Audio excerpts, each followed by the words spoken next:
Hello friends, welcome back to L2L health care.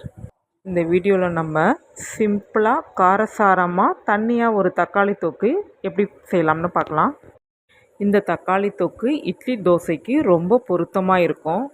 Channel subscribe பண்ணாதவங்க subscribe பண்ணிக்கோங்க. இப்போ நம்ம 4 பழுத்த தக்காளி, 2 கொத்து கருவேப்பிலை, 20 பல்லு பூண்டு, குழம்பு மிளகாய் தூள் 3 ஸ்பூன், மஞ்சள் தூள், உப்பு தேவைக்கேற்ப, இவ்வளோதாங்க. ஈஸியாக நம்ம ப்ரிப்பேர் பண்ணிடலாம். இந்த தக்காளியை நம்ம கையாலே பிழிஞ்சு எடுத்து வச்சுக்கணும். பூண்டு பல்லை தட்டி எடுத்து வச்சுக்கலாம்.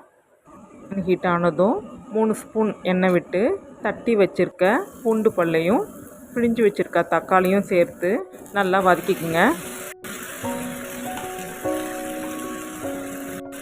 கருவேப்பிலையும் இதிலேயே சேர்த்து வதக்கிக்குங்க.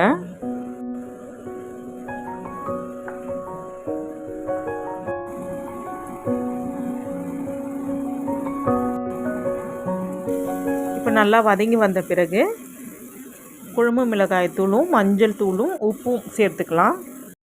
இது நல்லா கிளறி விட்டுட்டு 2 டம்ளர் தண்ணீரும் ஊற்றி நம்ம மூடிக்கலாம். மீடியம் ஃப்ளேமில் ஒரு 7-8 நிமிஷம் கொதிச்சா போதும். சுண்டி வந்துடுச்சு. இப்போ நம்ம ஆஃப் பண்ணிவிட்டு வேறு பவுலில் மாற்றிக்கலாம். தோசையோடு சாப்பிடும்பொழுது ரொம்ப ஸ்பைஸியாக சூப்பராக இருக்கும். நீங்களும் ஒரு முறை ட்ரை பண்ணிவிட்டு எப்படி இருக்குதுன்னு கமெண்ட் பண்ணுங்கள். வீடியோ பிடிச்சிருந்தால் லைக் பண்ணுங்கள், ஷேர் பண்ணுங்கள், சப்ஸ்கிரைப் பண்ணுங்கள். தேங்க்யூ.